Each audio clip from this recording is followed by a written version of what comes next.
शिक्षित बनो, संगठित रहो और संघर्ष करो। नमस्कार दोस्तों, प्रशा की कहानियां में आपका स्वागत है। यह नारा एक ऐसे महान व्यक्ति का है जिन्होंने भारत को एक नई दिशा दी। इनका नाम था भीमराव रामजी अंबेडकर, बाबा साहेब डॉ। भीमराव अंबेडकर भारत के महान समाज सुधारक, विधिवेत्ता, अर्थशास्त्री और राजनेता थे। उनका जन्म 14 अप्रैल 1991 को मध्य प्रदेश के महू में हुआ था। वे एक दलित परिवार में जन्मे थे और समाज में व्याप्त छुआछूत और भेदभाव को उन्होंने बचपन से झेला। बाबा साहेब बचपन से ही बेहद मेधावी छात्र थे।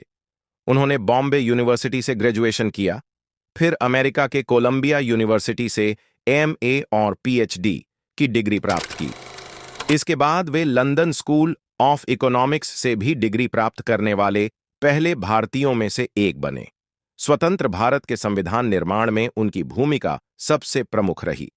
उन्हें संविधान सभा की ड्राफ्टिंग कमेटी का अध्यक्ष बनाया गया और उन्होंने भारतीय संविधान का मसौदा तैयार किया। इसी कारण उन्हें भारतीय संविधान के निर्माता कहा जाता है। बाबा साहेब ने जीवन भर अस्पृश्यता, जातिवाद और सामाजिक अन्याय के खिलाफ संघर्ष किया। उन्होंने दलितों को अधिकार दिलाने के लिए कई आंदोलन चलाए, जैसे महाड़ सत्याग्रह और कालाराम मंदिर प्रवेश आंदोलन। उन्होंने दलितों को बहिष्कृत कहने की बजाय अनुसूचित जाति कहने पर बल दिया। 1956 में उन्होंने बौद्ध धर्म अपना लिया और लाखों अनुयायियों के साथ बौद्ध बने। उनका मानना था कि बौद्ध धर्म में समानता और करुणा है।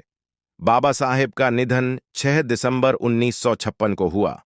उनकी याद में हर साल इस दिन को महापरिनिर्वाण दिवस के रूप में मनाया जाता है। डॉ. अंबेडकर ने भारत को एक समतामूलक और न्यायपूर्ण समाज की दिशा में अग्रसर किया। उनका जीवन हमें यह सिखाता है कि शिक्षा, संघर्ष और साहस से समाज में बड़ा परिवर्तन लाया जा सकता है। फिर मिलेंगे एक नई प्रेरणादायक कहानी के साथ। धन्यवाद।